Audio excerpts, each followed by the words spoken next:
Peace, peace, peace. Whew, boy. Man. Peace and greetings to you all. Give honor to Source, Divine Mother and Father, ancestors known and unknown. I got some water in here. I might have, yeah. Boy. I feel like this is just like a, let me first start of saying, give a clap for yourself. Celebrate you too as well. Man, I'm purging a lot. I feel like what most people don't get or understand or overlook a lot is, I know I talk about the healing journey a lot, and when I say it happens in layers, I can express from something that's been how could I say, being in my memory bank or coming up, even when I felt that I've forgiven or accepted something, that can look different from everyone else in their how they forgiving someone or accepting or moving forward. For instance, this is not in any way to devalue, point a finger, whatever it is. It's acknowledging things and more so bringing awareness to help aid and guide those through their healing journey, spiritual journey, and more so, giving more insight on, whether to make a more conscious decision due to others' unconscious decision making. I usually don't even do car videos, but I just needed to be with myself to really get this message out. Like, I had like what some may call like an ugly cry on the way, but I cried like the snots and all that for a little period of time, because I was just trying to make sense of what I was going to express and how I was going to express it. But when it comes to the divine, it'll naturally just flow. It's no identity to it. It's no way of how it's expressed. But a lot of which I realized a part of my path and my journey is that I realized that certain outlets were safe for me to express, or certain things were me learning to feel secure within myself again, or safe in a way to where I can, due to my upbringing and that connection, having not expressed communicate effectively or express things in a way to where I can, not without being shunned or shut down or criticized or judged. The cry that I had was related to like some childhood things, and even some things that came up in relations to people that I were in connection with.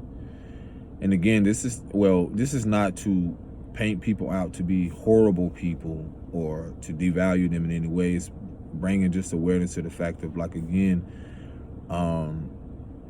we can assume that we're past something, and due to a lot of the dysfunctionality, we don't realize how much we have like held on for so long and like really overlooked. And so that shows up differently with a lot of people. And for me, in my experience, I was expressing to someone how, like, I remember my mom, I feel like I recall I was either in high school or maybe after. I feel like it was high school. But I remember there was an argument or something, and I'm pretty sure a lot of you can relate to this or find a connection in this, is that and somehow this related to even the religious aspect of church environments. But I'm gonna start by saying this is like, when I was one day, the home environment that we stayed in, which, man, now more stuff is coming up about that. That environment, the dysfunctionality of that environment, at that time I was, and and fighting for my mother's love. And, you know, having come back from Alabama, where those of you that don't know, maybe in another country, that's a state in the U.S. Having like recently like connected with him, I believe, recently connected with him when I was probably, and this is coming from not having seen him. I think, I didn't really reconnect with my dad till probably like after, I think I was around 11 or 12. And you're talking about reintroducing yourself to someone, it's like a complete stranger. And seeing, and I never really talked about this, but seeing him, you know, dang, so I can really dive into deep to where I'm leading up to. A lot of my upbringing, I saw people get stabbed a lot in the homes. I saw my mother literally get abused right in front of me. I can recall her screams. I can recall her eye being swollen. I can recall moments where I was at my grandmother's and my mom came one day and woke me up out of my rest or at night, and I turned over and remember seeing her face from being pushed on the concrete by a man and her face being swollen. And it's just, you know, it's just traumatic to see certain things like that. It really was traumatic to see this is the first woman you loved or experienced love from to even go through this. And, you know, and sometimes now where I'm at now, it makes me wonder, like, why do you feel you deserve that? Or why do you feel that that's your experience? And man, it's like, it's even, these things I never even discussed, but bringing it here, it's like, I used to wonder, like, why do you feel like you are deserving to be hit on or to be treated as such? And I was expressing to someone like this development behavior or the dysfunctional behavior I was learning through the lens at the time from I used to, which is dysfunctional in a way. It's like there are some of us, or were some of us at a point, assuming that was natural, that was normal to be abused and to abuse others. And I'm here to tell you, like, that's complete, utterly bullshit. Because once you come to that awareness that hurt people, and you really see how much you have been hurt, but no longer playing the victim. But you're seeing how those same people who continue that cycle of dysfunctionality was hurt or hurting, and they had no outlet. They had no way of expressing it to someone. They had no way of really expressing their emotions. And the reason I say that, because it makes me remind me of childhood's experiences where I've seen my mom fight for her life, and moments where in my childhood, and her cutting the man and seeing the man, you know, his arm, because this is very graphic, seeing his arm like cut open after she is, you know, been brutally beaten. And then the police come, and you're talking about growing up in a home where this was like a television sitcom. It's like this was normal. So, because you just never know, like walking on eggshell, you just never know like what was going to happen, when it was going to happen. Are you going to say the right things? And then you're just trying to show up as a child. You're just trying to show up as the best version of you. And in that, trying to show up as the best version of you, it's automatically shunned, or, you know, you get crucified in a way, you know, for just simply trying to love on your mother and the man that she was with, which really is not your biological father. So, you know, those experiences, as I'm reflecting on that now, it's having seen those things, it really traumatized not myself, but I had two sisters. It really traumatized them as women, because women typically in a way see things or connect more emotionally than we do as men, more logically. So I'm playing this out in my head from a logical perspective, trying to make sense of it. And so that really didn't show me, earlier what it was to really connect to my emotions and to honor that, and see how that was really a gateway, or or part of myself that I should honor, because I saw those emotions be expressed or be impulsively projected or intentionally to harm others in a way. So that environment, I really saw how dysfunctional it really was. And I reflect on is that seeing this man do this to my mom, and then what was really fucked up about it is like we don't even realize like how much dysfunction we've been a part of in the programming, especially when it comes to narcissism and control and woundedness in so many environments and places. She then, let's say after the police would be called, I recall like the guy being cut and just looking and seeing the gash, and it was just open. And when people drink, for those of you who don't know, when people drink, your blood in a way, I feel like I believe this is like it becomes thinner because of the the alcohol of drinking. And I could be, but that was, look here, I'm not going to debate about that, but I just remember his blood was coming out so much. It could have been particularly because of the place it was at, but I remember her getting him a towel after she cut him.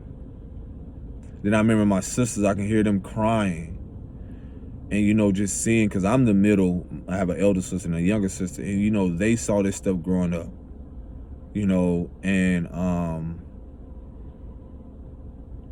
just seeing that. And she when the police would call, I believe my elder sister would normally call them. And when they come, it's like the police already knew, like, because you got to think about, a lot of this is a repetitive thing for a lot of people. And those of you that know, this is a repetitive thing. And I feel for people that never call, or the police, or, somewhere where something is called to, whether people. Now, I'm not sitting here and say, because I'm not going to get into that about, saying that all people, because that's corruption everywhere. But I'm just saying, like, to where the divine intervention happens, where people have to part ways. And so that can be in many different ways. But where I'm getting at is the fact that when the police were called, when they showed up, let me tell y'all this. And I'm going to tell you how I reenacted this. When the police showed up,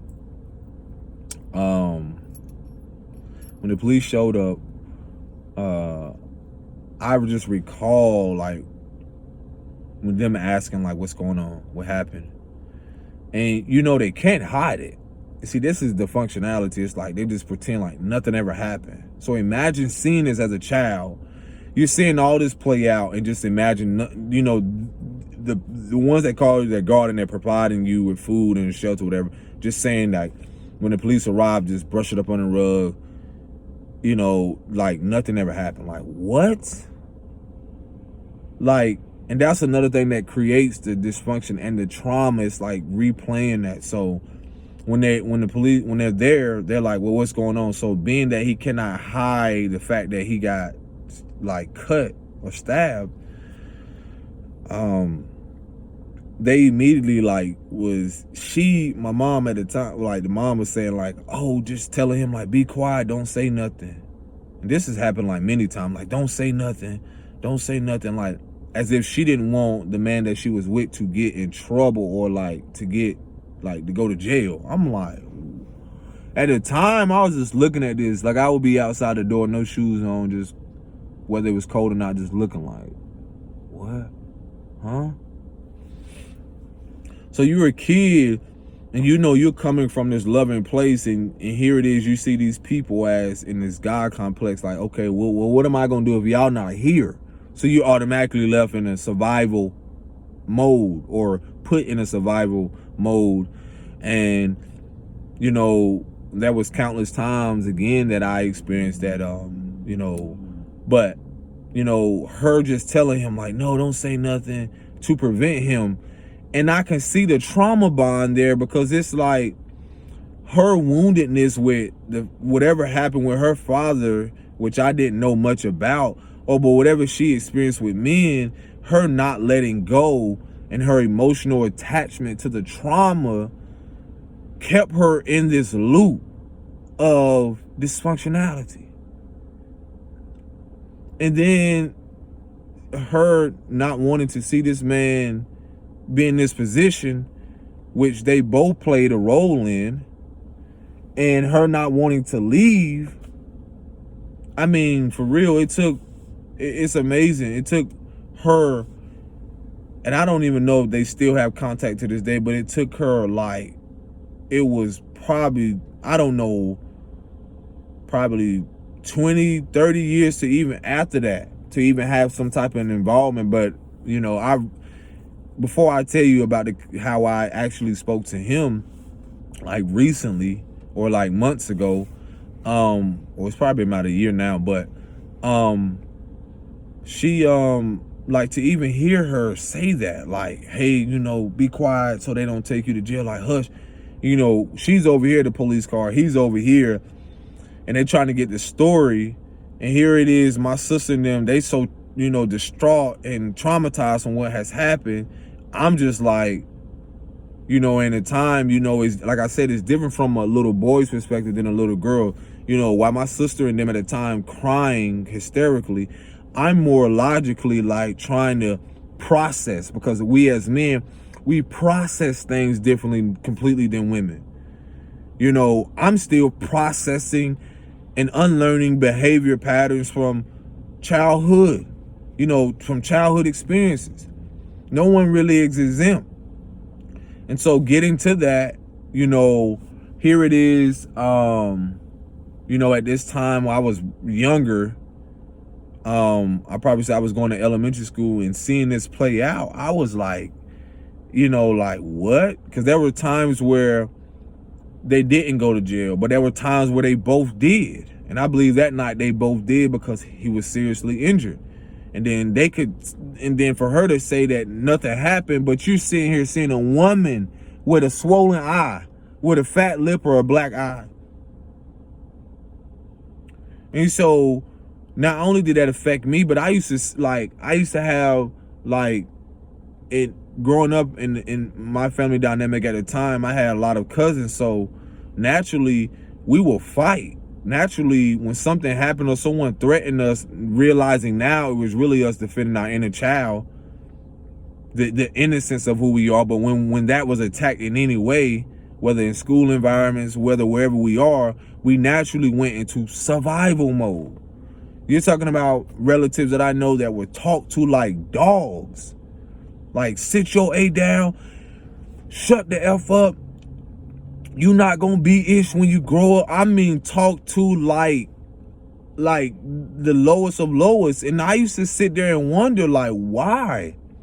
What is it within our women, or what is it within people to feel like they have to destroy or tear down someone like that? That's innocent, that you call your child, that you say you love. And then I saw how it played out in a lot of my, in my cousins and relatives. I saw how it play out in their relationships. Going from man to man, going from woman to woman, never really healing, or, those inner wounds where you're talking about abandonment. You're talking about a lot of things that we never were shown, because it was so normalized. You're talking about it was normalized to go out here and sex the next girl, and really it was a part of the woundedness of how we as men at the time, and women, but men at the time, didn't really heal our mommy issues or heal what was really internally we did not receive or have given ourselves. So we would go out here and continue these loops, this dysfunctionality with multiple women. And then you had music or certain things that were honored. It wasn't even honored. It was like praise that shit or promote it. And we don't even see the dysfunctionality in that crap, bro. Like, what? So again, you know, here I am trying to make sense of like the man that was supposed to be present and never really shown my mother like any type of healthy love. Like, I remember so much dysfunctioning, bro. It would make you laugh because you gotta laugh to keep from crying, because that's what we were taught. But at the same time, there's an old saying that goes that the same thing that makes you laugh, the elders used to say, that will make you cry. So it's like now, the same thing I would laugh at, I cry about, because there was internal wounds. And the same things I cry about, I can learn to have tears of joy now. You see how the polarity of that? So again, this is not to sway people. This is to encourage people like you can get through what the fuck you're getting through, yo. And you will. Because I was on my ride here and I was saying, like, I can see why certain people give up who are on the brink of suicidal and not knowing where help. I didn't have a lot of help. I couldn't call up people. I couldn't tell people. And sometimes it ain't about finances. Shit, some people need to scream. It's not about finances, man. I almost want to cry talking about that shit, because people think that we don't even realize what we've been a part of. We think this is about finances, yo. And y'all don't even see that's the dysfunctionality that's been keeping most of it going, that we are dispelling and it's being dismantled. Because you remove all that shit and you can see, you can look right into people and see the inner wounds. You see their inner child. You see so many wounds. It's like inside of them, the wounds specifically say, you know, whether it's rape, you know, whether it's something like mental, emotional, verbal abuse. Literally. And these are things that haven't healed. These are things that we walk with daily. Trying to, you know, wear a smile like everything's cool and it's not. Tired of people telling, people are tired, yo. I'm tired. Like people, you know, I was telling someone, I was like, man, maybe the world needs to see what it is not to experience me. And that's not in a threatening manner of saying like, I'm going to harm myself. It's in a way of like, we all need that mental break. We all need that moment to really experience ourselves and to really, one thing that I'm trying to see how could I get into this, because it's so good, yo. I'll get on that subject too, but that, you know, me getting back to like what I experienced with my mom, that was a memory that came back up, is when she hit me with a trophy. And I mean, those of you that play sports, it was like approximately this big, like one of those real trophies. In the old trophy at the bottom, you know, the old trophies, they were kind of plastic or whatever. Sometimes they were metal, but you know, the bottom had like that, what do you call it? That marble bottom, like, you know, it sloped. It was like a marble. And I just remember like walking down the steps and you know, one time, and I believe this when I had like grew up, when I was at an age where I returned from my father's, you know, at the time where I got kicked out of school there, because I realized going through all these institutions or these schools or whatever it is, the shit never, I could never get a sense of sanity or peace, because what I was fighting for and trying to accept was so lodged and deep inside of me, like a fucking anchor deep down, that only I could pull the anchor up. Only I can face that shit. No one else could do that but me. Only I can pull that anchor up. No one else could do that. Not my mom, not my dad, not anybody. So it didn't matter where I went in life. It didn't matter who I was in a relationship. Only I can pull that anchor of pain up to really see what was in there, to really see what I was hiding from myself. And so with that, I was sitting there like, yo, there was this time, I think, when mom, we got into this, I don't know. It's like, you know, for those that know, there was a thing that if you talk back, some people would get a whooping or a spanking or ass whooping, they call it. It's like there was this like law, which is so fucking dysfunctional and is a part of shunning and keeping people like, you know, keeping them like in a state of where they can't be honest or speak their voice. It's like there was something to where they couldn't, you know, like if we talk back, and I think this was a, you know, I can say, I don't know what other people's homes look like, but I know that when you live, you know, when they say respect your elders, there was this thing to where, you know, when you're being told something, you don't speak back or you don't talk back. What the fuck, bro? There was this thing, and we don't see the dysfunction in that. Don't talk back to your mom or dad. What? Do you hear that? Don't talk back? Well, what does that mean? Don't say nothing? Well, what about my emotions? Well, what about how I feel? Well, what about if this hurts me? Don't talk back? That hurts me when you tell me not to talk back when I feel like I have something to say. Make that make sense. So here it is again. I was walking down the steps and I was talking and I said something back to my mom at that moment. And I realized that this woman was harboring so much fucking pain or harboring so much that we don't even realize that these women and men have harbored so much that or have so much suppressed and repressed emotion that they don't know anything else but to violently, you know, intentionally hurt someone because they were never shown how to express that in a healthy way. I remember her throwing, like literally as I'm walking down these steps, throwing a trophy, and I literally still have the mark on the side of my head to where it hit me, the corner of the trophy hit me. And I cried hysterically. And I was getting in the car with my grandmother. And I remember that shit. And I got in the back seat and blood is gushing down my face. And my grandmother said, well, you should have shut your ass up. You shouldn't be talking back. What? What?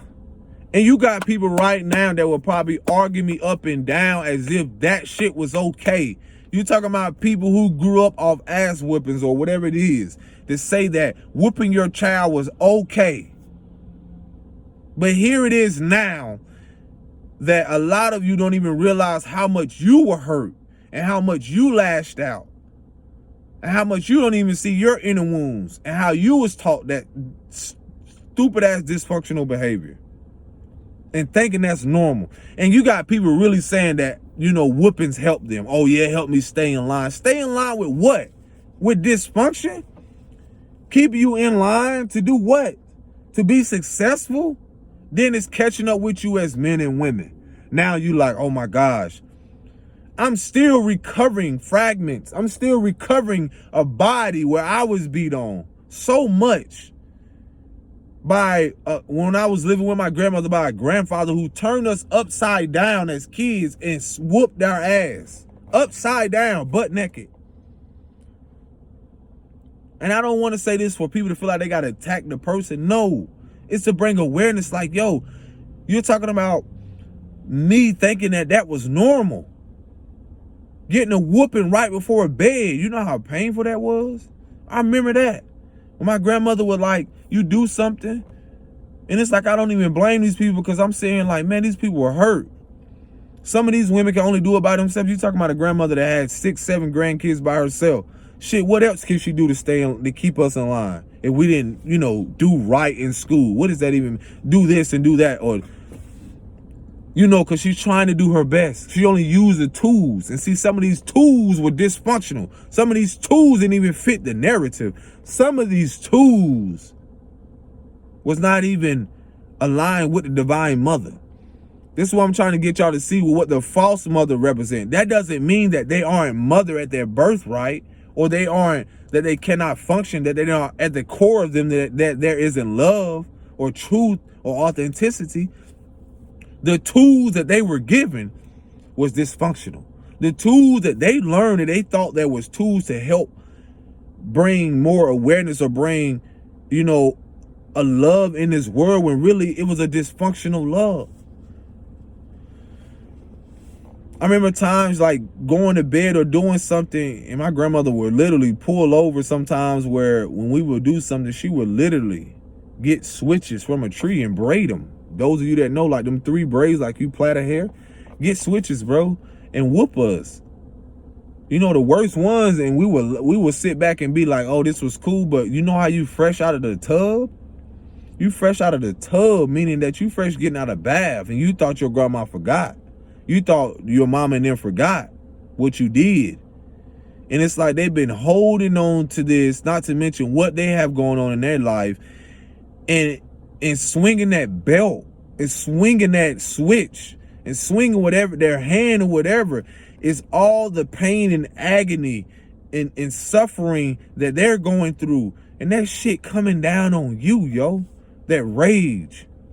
And all that's doing, that pain is, that pain that is inflicted and projected onto you, you harbor it in as a child, and you keep that shit in, and that shit building rage, and that rage begins to turn to violence.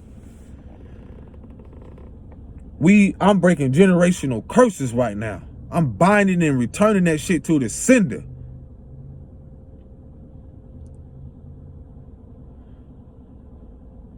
And sometimes we don't even unconsciously realize what we're doing and what we're keeping going.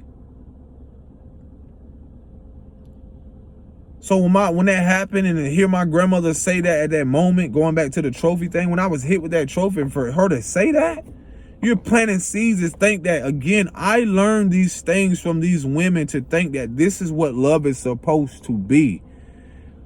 When I do meet other women, and then it ain't even fair to these other women that I met because I haven't assessed or faced my shit because I wasn't shown, then I'm blaming them, and I'm intentionally projecting pain and dysfunction onto them. Like, hey, accept this.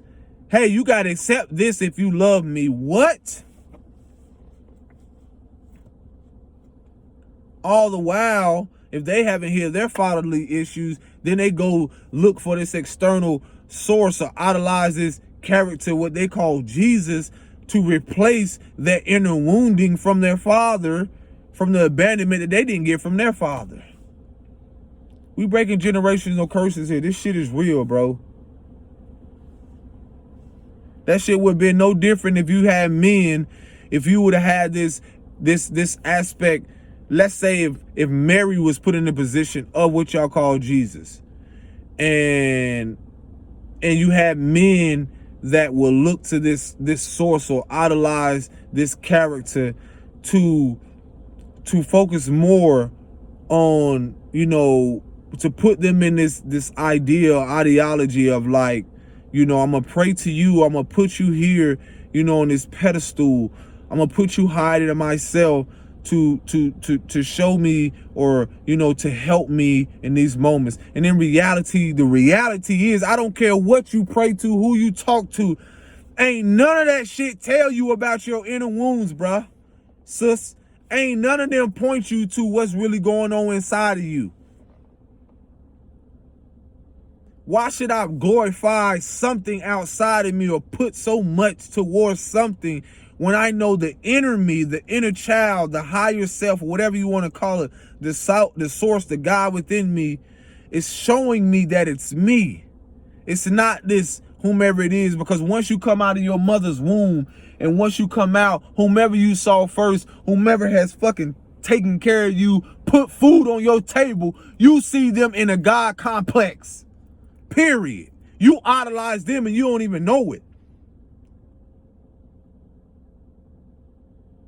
You have more value in them because they showing you the way of what you should accept, what you should not accept, what you should, you're talking to a man that was never, it took almost 25, 30 years for my mother to say she loved me in a sense where I felt it was genuine. After the fact that where the dysfunctionality where people think that it's water under the bridge because of all of the stuff that they've done, and they just got this in their mind, this mental illness that you're not supposed to hold them accountable now of their actions. The same thing goes for me, for the sisters that had to survive me. And I don't mean just, and when I mean that, I mean like the relationships that I was in, because I thought certain shit was normal. And then here I am wounded, walking around like, hey, accept me as I am. And in reality, I didn't accept me as I am in that moment. I didn't accept the versions that I wanted to hate. So I projected that onto them. So I was telling them, oh, accept this. Oh yeah, I'm gonna do all of this. And you gonna just accept me as I am. And if you rebuttal or if you don't disagree, then I'm going to lash out at you. Then I'm going to show you. I'm going to show you what I'm about. And see, that's because we were bullied, and then we bully the women. Same things for the women. You bully your sons. Fathers bully their daughters. And not realizing you're teaching them, you're teaching them, you're being their first bully by telling them what they should and should not do. And if it's not really empowering them to be the best version of them, then what is the opposite of that? You're teaching them to be the worst version of themselves. You're teaching them to what? To not accept the version of themselves and honor their emotions and accept who they are. To love me is to know me. And to know me and to say you love me is to love every version of me, not the parts that you want to pick apart of me. Not read this book of me, then you see this chapter where, oh, he did this, so I'm going to bring up this, so I'm not going to love and accept him for this. But if I read your book and see what the fuck you've done and see the skeletons in your closet, oh, wow. Who am I to throw the stone? Who am I to do that? But when I do throw the stone, but you can see me throwing a stone, you will have a problem. See, that's that truth. But you can throw the stone and try to hide your hand. Because I didn't ask you to read my chapter. I didn't ask you to judge my life. I didn't ask you to do that. Leave that up to the Most High. Leave that up to the Creator. Leave that up to Source, to the All, to the Oneness. Leave that up to... Your judgment is not mine. It's wild out here, man. And so that's the thing. I express these things because, again, those things that came up, you know, those emotions, and here we are trying to make sense of that, and then people don't want us to hold them accountable.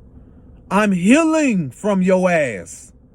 Let me say that again. I'm healing from your ass. And if I don't step away in a healthy manner, if I do not approach this in a more conscious way, how would I have known what it is to love that version of myself that you wanted me to hate? How? That you wanted me to hate, that you hated about yourself. Mom, dad, anybody else?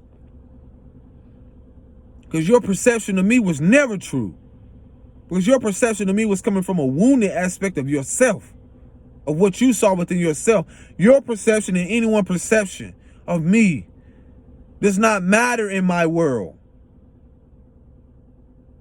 I'm not here for people to accept that and embrace that. Shit, I'm learning to embrace myself. And this goes back to now me even learning to what it is to feel joy again, to want to have fun again, to now stepping out with my princess, how the divine is guiding me to these places where I'm meeting other mothers.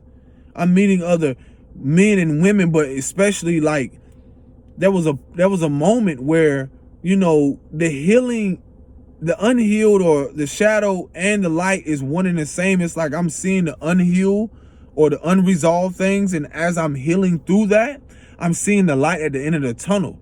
See, that all is in your life right now. It's just like you see me right now. It's like, this is the part you may not see, but the light is the aspect of like they're one and the same. So what I'm getting at is this is like, even though these things come up and have come up, I realized this is that when I was making this trip, my experience to the library, when I was having this experience, come on, what am I doing? Oh, there you go. When I had this experience, I realized that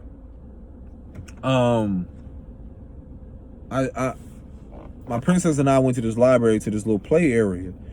And, you know, sometimes we want to question the divine, like what's really going on. And sometimes you have to it really takes a challenge, because we don't realize like there's so much chatter.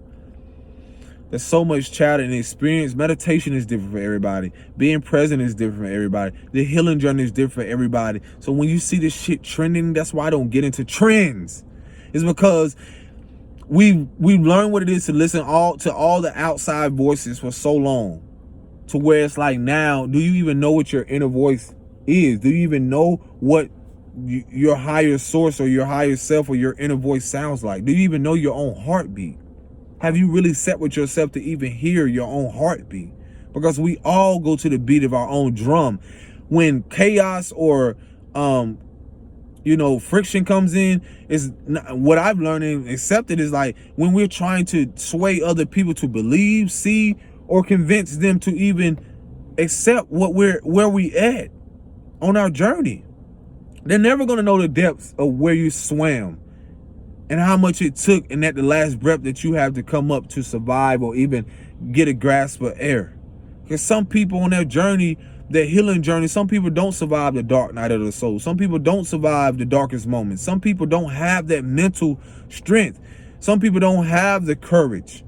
So they swam to the depths of these things that they're seeing what's going on in their life, and they don't have, some of them don't have the strength. Some people on their last leg. Some people simply give up. I don't encourage that for people to go that far, but I can relate because I've been there. I can see why people get to that place. I can see why some people feel like that could be a better choice, whether it's selfish for some or it can be selfless in their eyes. But again, to each his own. I'm not encouraging none of that. I will always encourage people you can rise above any circumstances. A lot of people just haven't had an outlet. A lot of people haven't had that shoulder to cry on, that know the importance of really having a relationship with self, because we built so much of the foundations of others and trying to be with others and pour into others and do all this that we don't even know what that looks like until we really have to sit with our shit, our emotions. And some people fear that the most because they never have done that. They've had kids, or they've been in environments where everything has always been taken care of, but soon as the divine comes in and strips them of that, people lose it. And I don't mean just mentally. This happens on all rims and planes. They lose it. They don't know what to do, where to go, who to call on. And some of the voices that they're listening to is not even of the divine. Sometimes they don't even know what they're experiencing. And so they're easily judged. They're easily called crazy, criticized for, well, why are you saying this? Or why are you doing this? Why are you making that decision? And so it's a lot of chatter. So a lot of people don't know what that looks like, or they don't know what it is to go within. So of course that comes with a lot of resistance. So it's a lot, man. The journey doesn't look the same for people, man. And so what was I getting at? Okay, gratitude. The library thing. It's like just because you see me on here, you don't know the backstory. You don't know a lot of shit. I don't have shit to hide. I don't care. I don't care from what we went through in the past, and they still holding on to that. I don't have nothing to do with that. People still have an idea of me. They literally, people will, let me tell y'all this, people will hold on because of their own wounding and because they will hold on to an idea of you, no matter what it is, hold on to something just to justify and ignore their own shadow, to ignore their own fears, to ignore their own emotions. They will hold on to something. And this is what you see demonstrated in humanity right now in this very moment. They will naturally hold on emotionally to something or attach themselves to something to evade or run from that which has been trying to reveal itself to them. And so let me let any of you know who's trying to return or want to return, let me tell you something. It's a little too late. It ain't a little too late. It's too late. And late, it is what it is. Because there is no, some shit you just can't return from. If it ain't peace that you coming in with and genuine and aligned with divine and bliss and harmony, just stay where you at. I don't even care to hear the same stories no more. I don't even waste your energy trying to tell me about, what you think we are, what you think we should do, yada, yada. Man, stay. And if you don't even want to accept it, that's on you. Because a lot of people, I'm telling you, once I told people that, and a lot of people, y'all need to let people know, when I say you're not going to have access to me again, I mean that. If the divine told me that, that means that's something that I have received. to protect my own energy, peace, and everything. Because I'm not playing with y'all no more. Like y'all don't realize people get fucking tired. You know, there were times where, you know, we put that energy out, but then people realize, like, people are at their place, man, where you think you're not just gonna have that opportunity to keep doing the same shit to people. I've been in that position where I've done it to people. They got tired, and I respected that. And in that, I see exactly where people come from. When they tired, they don't gotta say shit. They just walk away. And some of us gotta do that. You don't owe no one nothing. You owe it to yourself to pour into yourself now, and love on yourself now. And because people are there's gonna come resistance with it. They're gonna talk about you till they blue in the face. But you know how much peace and sanity and harmony you will have in choosing yourself. And in choosing yourself, you're choosing to align with that which is in alignment with the divine. That which brings you peace, harmony, blissful moments, memories. I deserve that. You deserve that. That is a reality. Yes, it is available. Just like the love has always been available. People confuse love with all these emotions and stuff, and it's really a vibration. We had just been so disconnected that we don't even realize that the love that we've been seeking externally has always been, we've always accessed it. It's just been so blocked by so many things internally. Dealing with the chakras. It's so many things. That goes with people. If you don't remove certain people who have these energetic blocks, how are you going to see your energetic blocks? So I'm telling you, man, I can pick up on the energy, certain things. I'm like, yo, just save your own energy. Don't even waste. I'm telling you, yo, don't even waste your time and energy. Because y'all don't know what people going through. People fed the fuck up, yo. And y'all don't even realize, like, y'all fuck over the messengers. Y'all fuck over the people that really come here to really deliver some shit and really share it. And it's so fucked up in humanity and whatever it is like, there was a point, and a lot of us were there, people were doing their fucking best. And here we are just trying to spread a message. And because we have did the shadow work, and it's not about convincing people, because we know energy doesn't lie. Like, frequency doesn't lie. It's just what it is. So for people to try to think that you can come against that and all like that, and we're not going to pick up on the shady shit and not have a spirit of discernment, a lot of us had this when we were younger, your natural abilities. And now that you're returning to that, your gifts are going to heighten. That means it's like, how could I use this analogy? It's like a dirty ass something, and you clean it up and you don't know it's there until you really remove it. And it's like, wow, this is what it looks like all along, because it's always been that. So a lot of things have to come in like a raging storm, and you know, a lot of us have been rainbow, but sometimes we're at a place where we can't take on no more storms from other people.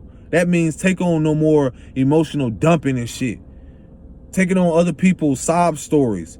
And it is what it is, because y'all don't realize everyone's not gonna get to that place, but people are mentally, like, that shit becomes mentally draining, and then it causes us suffering, because here we are, you know, whether you're a healer, practitioner, people who are into the, you know, arts, or, you know, spiritually really know what it is to have been pouring ourselves out, and the divine is calling us now, a lot of us, to retreat, because this is not our battle anymore. I'm letting you know, this is not our battle, because the war is truly already won. See, the war is won once you choose yourself. But the battle that some of these people have to karmically get through is theirs, and theirs alone.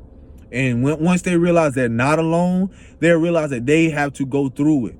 Because we too had to go through the storm. And sometimes being a rainbow, you see a rainbow off at a distance. A rainbow isn't always in front of you. Sometimes you see a storm off at a distance, and that's like allowing people to go through their storms. It's allowing to see the storm that they're going through. But you still got to be a rainbow at a distance, so they know that hope or faith, or, you know, that there's something greater. You have to be that rainbow off in a distance. Sometimes you can be a rainbow in people's storm. I mean, you know, in not so much in the storm, but they go through that storm to see the rainbow. And see, we all play a part in that. But a lot of us, I'm letting you know now, this is the message. This is the word. A lot of us, it's a moment to retreat and surrender. Because what's about to come to what's about to happen, it's bigger than us. And a lot of us already know. Here is the trumpet being sound. For real. And those of you that knows. It is what it is right now. People don't have to accept it. Let them feel away. It's their own fucking emotions. Let them take on their emotions for once. Let them accept what they have been running from most of their lives. 40, 50, 60, 70. It doesn't matter. You are a part of their karmic justice and divine justice. See, divine justice and karmic justice, if you want to call it either or, is sometimes walking away. It's sometimes letting people see that you are, in choosing yourself, you are creating that karmic justice. You are drawing that line to where you've accepted what it is. And this is what it's going to be. Because sometimes people will never get that clarity. They will never get that insight. They will never accept things because they will think that you will always be around. And see, you see the suffering and they don't. Because of their own selfish attachment to you.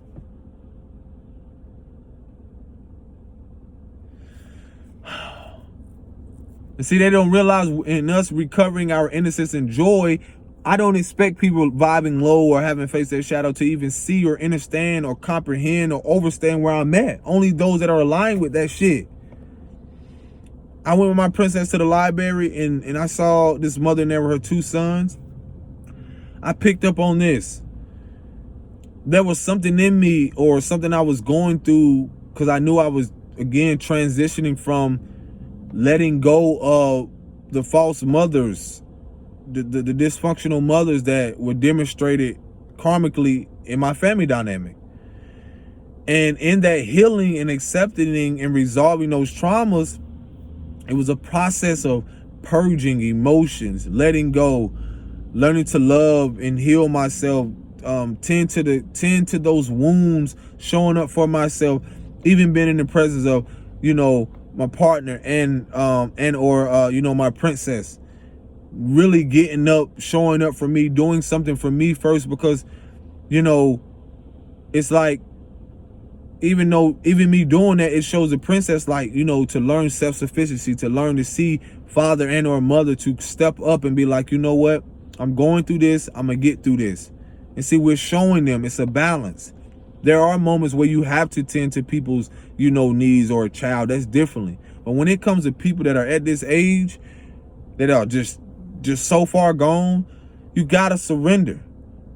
But when I'm at this place now, again, when I saw those two little boys that was in there, just like what the divine revealed to me, it's like, wow, that's what I was recovering, yo. It immediately brought up certain traumas or certain things I experienced with these women to where I see why I needed to move forward, to recover those fragments, those innocence, those aspects of myself that I could no longer ignore. I wanted to experience that joy again. So seeing those little children, my heart opened. My inner child was like, oh my gosh, I immediately gravitated towards them. The blockages were removed. I immediately wanted to engage with them. But sometimes a lot of us can't see past the shame and guilt or certain things that are blocked within us from what people have told us, from what people have projected onto us. That inner dialogue, because I had to get to a place now in developing a healthy dialogue. Like, it's okay to engage with them. It's okay to say hi. It's okay to open your inner child up. It's okay to love again, but also be very mindful in protecting your energy. So I saw these two little kids and I saw them playing and I was just like, wow, I want to recover my innocence. And that's what a part of it was, seeing the joy that they had. They had no care in the world about money. They had no care in the world about what their value was in materials. They had no care in the world about what they needed and had to do. They were just simply being themselves. Simply being themselves. And I'll make this clear, and not that color matters, but just simply seeing those kids. And that's why I be telling people color doesn't matter. Just simply seeing those kids, whether they were whatever nationalities, colors, or creeds, whatever creed they were, it's just seeing, being able to be in tune to be able to see that joy. And then to see them go through their emotions when one of them played with this and the other brother came and, you know, like got this angry, you know. And I saw that no different than you see people out here in this world, yo. When someone comes along and feels like this person shouldn't have this. See what I'm getting at? Or this person comes along and, you know, not even knowing them, seeing my princess engage with them, seeing her approach. Everyone's approach was completely different. Seeing her approach. Seeing how she engaged with them. Seeing that, you know, when you're talking about some of us being the only child, or some of us being, you know, having brothers or sisters, but just seeing how different environments where the kids shared, and some of us that didn't know what it was to share because we grew up in survival mode. Because mine, give me this is mine. And we don't even see the dysfunction in that, because it's like, for one, none of this we can take with us. None of which we can take with us. So I realized how important it was. I was relearning my value and what devalued me as a man, as a little boy. All those traumas. Then having people trying to tell me, well, what it is to be a man. You're giving me that shit from your perception. Men and women. Society telling me what it is to be a man, but disregard my well-being and my emotions as a man, which I learned as a child. And I'm still as a child, and my inner child is trying to fight for that, to try to show the world like, hey, I'm going through this. We all need help. We all need some type of guidance, because we've been so disconnected from that emotional state. And most of the world haven't seen functionality, haven't seen functional families. I don't give a fuck how much you portray it on TV. You're talking about being there in the home, having not seen a woman who function healthily, who can talk to a child in a healthy way. Men and women experiencing this. And then to bring those who haven't experienced this, to welcome you into our world, to show you, to where I'm not going to convince you to have compassion, but it's the reality. Like, people go through this and have went through this, and it's been brushed up under the rug. You're talking about a country, you're talking about an environment that basically saying, oh, it's all right. We'll give you some money. We'll give you this. We'll give you all of these things. You basically just saying, shut the fuck up. Water under the bridge. So what? So what about your emotions? So what about who you are? And you think people not tired? You think people not? I'm wanting now. I so much wanted to rest in my life, because I was telling my partner this. I was telling, and it didn't make sense to other people. But here I am trying to create a lifestyle around what I want to do and what I've always wanted to do as a child. What I strayed away from, because I thought basketball, or I thought what other people say. Oh, you good at this, man. You can go. But deep down, my artistry, my craft, my natural abilities, that when I reflect back, even when I was in pre-K or whatever you want to call it, kindergarten, and just seeing how the kids hovered around me, and it was like, oh my God, seeing the teacher like, look what Terrence did. And I'm sitting here looking at her like, what are you talking about, lady? What? This is just a picture. But in reality, this is divine now reflected back to me, at this awareness now. It's like, this is who you are. This is who you've always been. An artist that's limitless in every right. An artist that, that can speak with artistry. An artist that can paint. An artist that can paint a picture with his words. That's art. That's creation. So to see that, and now to realize that, a lot of us was robbed of our innocence because these systems and these foundations was robbed our guardians, our caregivers of that shit. And they did the same thing with us. And so when I say I don't want to continue a dysfunction, like I said, it didn't make sense to people when I say I just want to rest. Your trauma is not the same as my shit.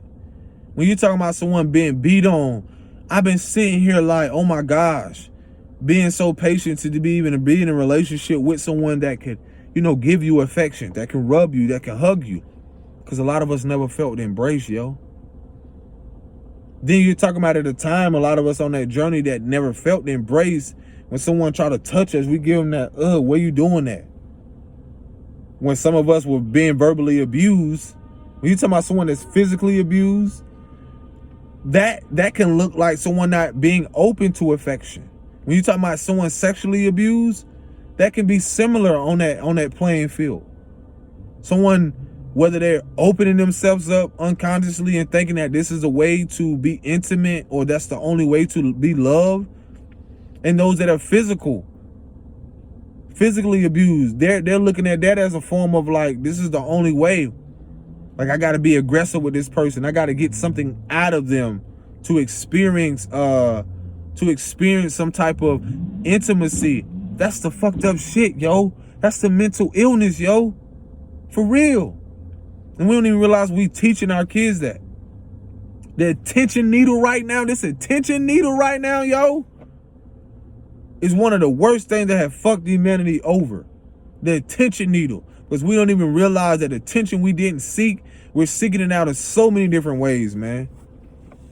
And we don't even realize that the solution, some of it comes through, which is great, is going to come through our own awakenings, our own healing journey. And may this be a solution for some people that may need clarity. See, solutions come because we know what problems look like. We know how many problems we have. We know how many things. It's easy for us to point out, whether social media or somewhere else, to point out, oh, look at this person. Look. But the world has been ignoring these 3 fucking fingers that's been pointing back at them. But it's so easy for everybody. Oh, look at that guy. Look at them. Look at them. Oh, he's on the street. Oh, look at this person. He's there. Oh, she's there. Look at her. Like stupid stuff.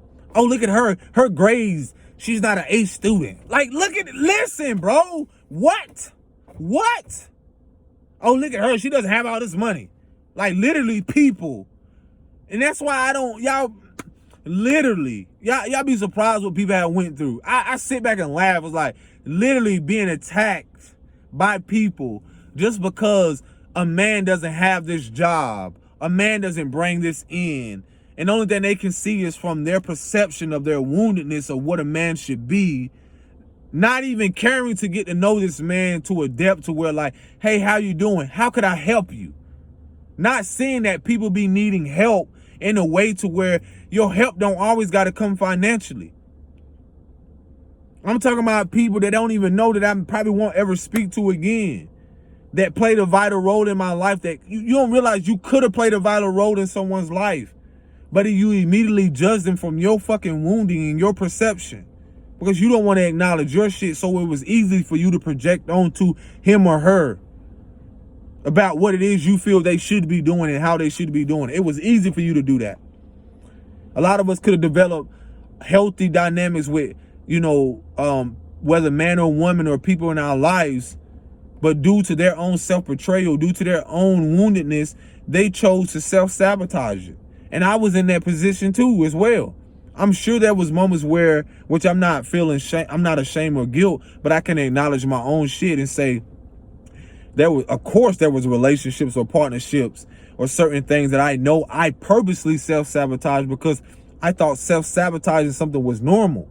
Because that was a dysfunctional behavior. We don't even realize in the past we'll self-sabotage something because of our own self-abuse and because of what the abuse we dealt with other people.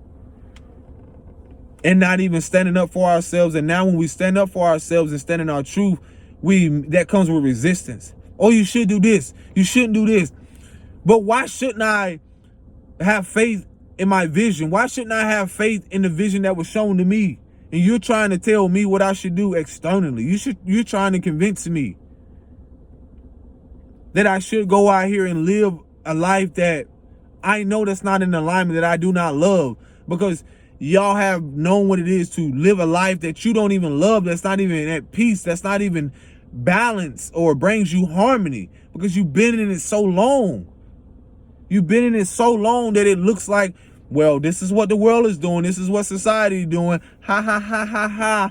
All right, I'm okay, but I'm really not okay. What? You don't see the mental illness in this? And you got people right now crying out, not saying a word, like on edge right now, ready to flip. I'm so glad right now that I did this inner shadow work. I'm telling you.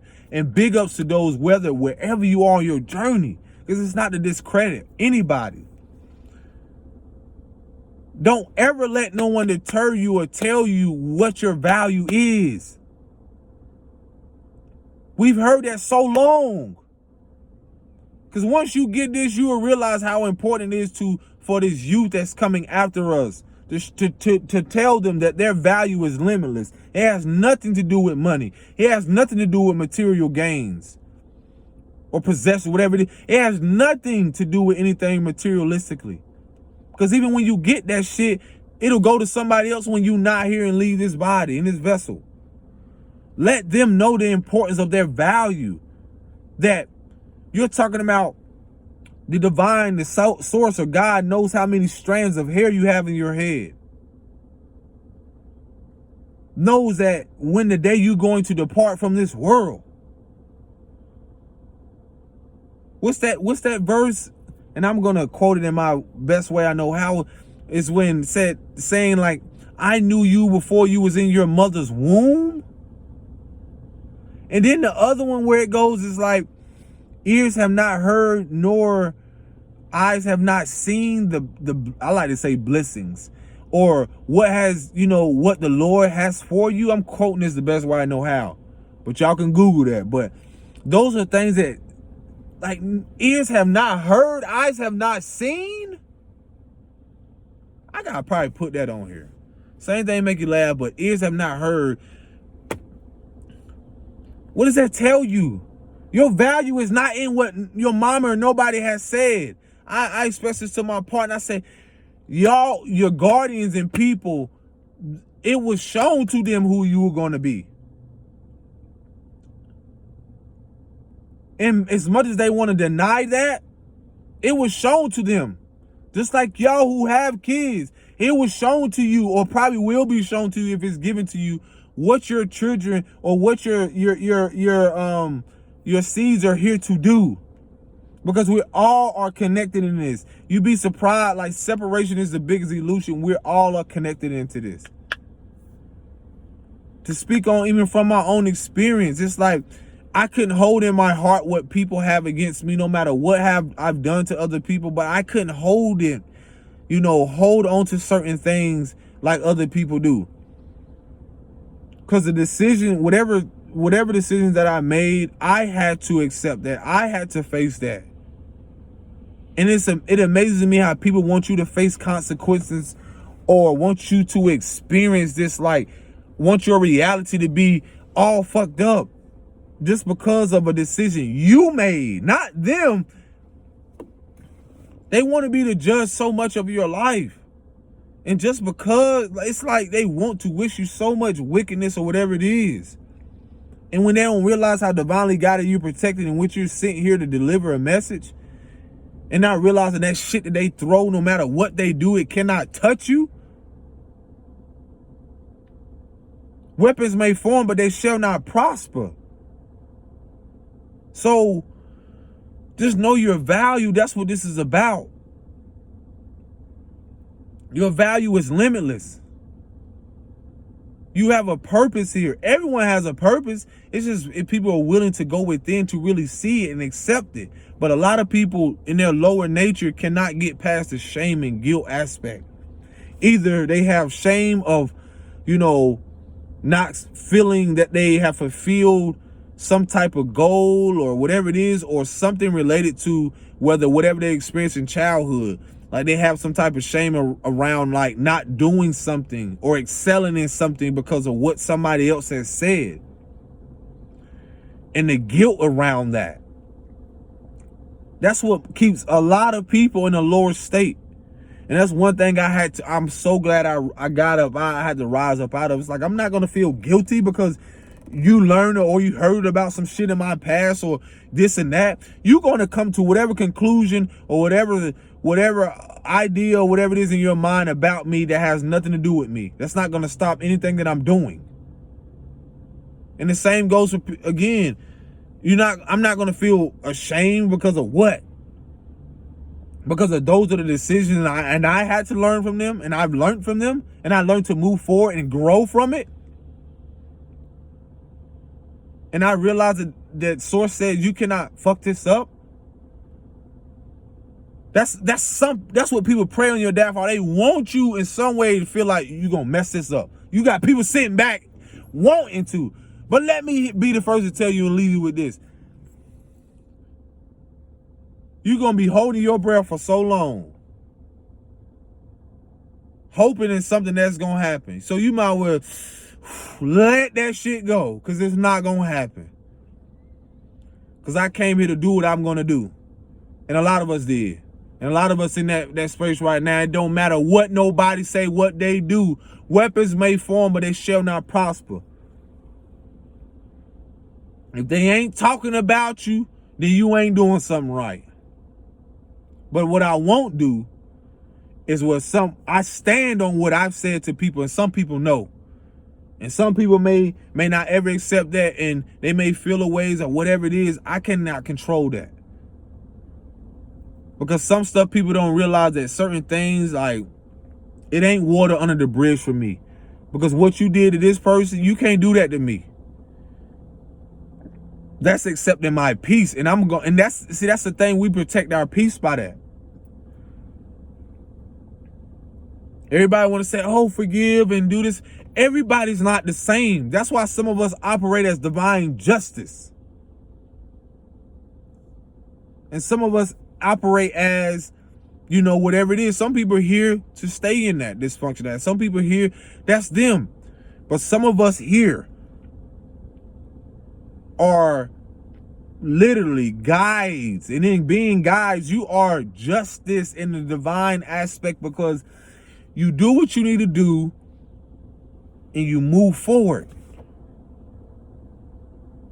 Because some things want to keep you where you are. But once you start to get that awareness and realize that no one's in your way, it's you. And even once you learn that you can't get in your way no more, that shit just flows. It's just natural. And you feel lighter after having these conversations and let this stuff out, man. Because that's youth. There's a lot of people that's going through stuff. And again, I will always encourage them. Because I'm tired. Like, I'm not finna sit here and shoot the shit and sugarcoat stuff. Oh, he's saying these words, or why he talking like that? Man, y'all know what goes on in y'all home.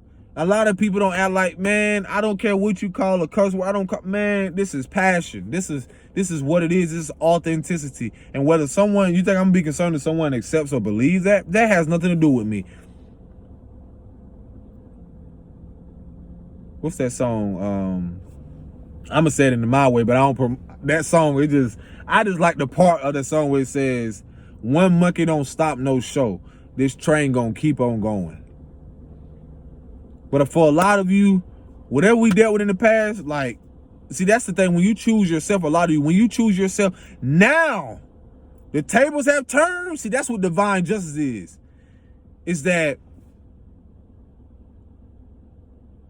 I was saying this to someone, I said, remember, look at the movie Godzilla. At first, they want to do everything to destroy him. Do everything. Remember that. People want to do everything to destroy your legacy or whatever you were creating. Then when them tables turn and the tide shift, all of a sudden they need you. They need you now when you start calling back your power, calling back your energy, standing in your power. Now they can't feed on that. They can't feed on that emotion. They can't scapegoat you no more. Those energies, those entities, certain things, they can't feed off you no more. Because once you remove yourself, you remove your protection. See, you don't realize you was a light. You was a light. Your presence was protecting these people for the shit that wanted to come in and wreak havoc. But you were protecting not only yourself, but you were protecting them. I don't know who needed to hear that, but I be reminding myself that once you remove yourself, it's like removing the light from these places, and everything goes completely dark. And in that darkness, people got to face themselves and to see their own light. But they want to make you small and pull you back. It ain't happening here, because I know what that shit feels like. That goes for anybody in my life. I know what that feels like. Ain't nobody pulling. No. Bind, dispel, rebuke, return to wherever it goes, or the shit can get transmuted and alchemized. People that, all the false accusations, all that shit gonna come to a head. All this, I already knew stuff was gonna blow up in people's face. But it ain't their judgment is to just see people move forward, to see you move forward. I'm not finna give my energy to that. Oh, he's part of a cult. Oh, I mean, everything you can imagine. People calling me, false accusations from just so many things. I don't even want to say this because it's disgusting to even utter it. But I know these are people that's going through shadows. They going through stuff that they haven't even faced. And a lot of it stems from their wounding. So they're seeing through the eyes of pain. They're seeing through the eyes of wounds, man. So of course they're not going to see me. Because they've been consumed by the dark. They're consumers. You've been consumed by the dark.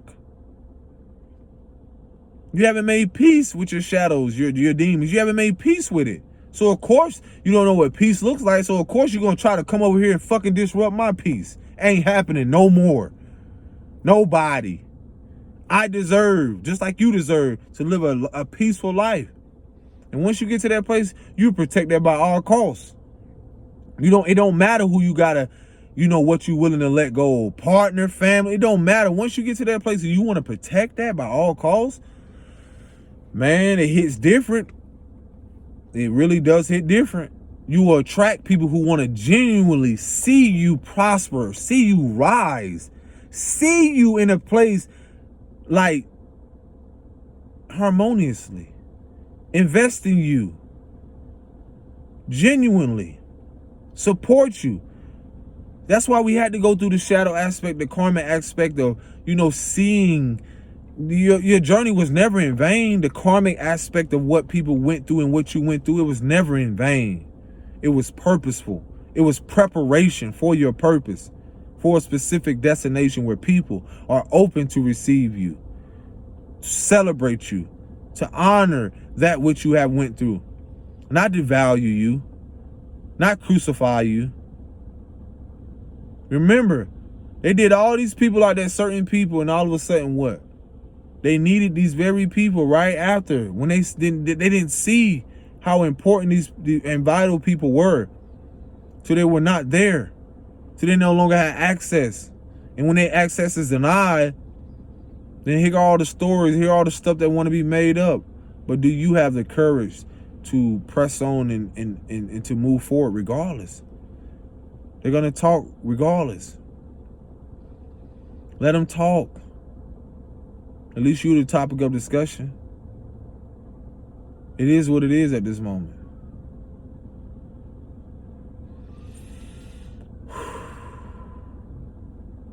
Y'all take care of yourself, man. Peace and blessings. Shalom.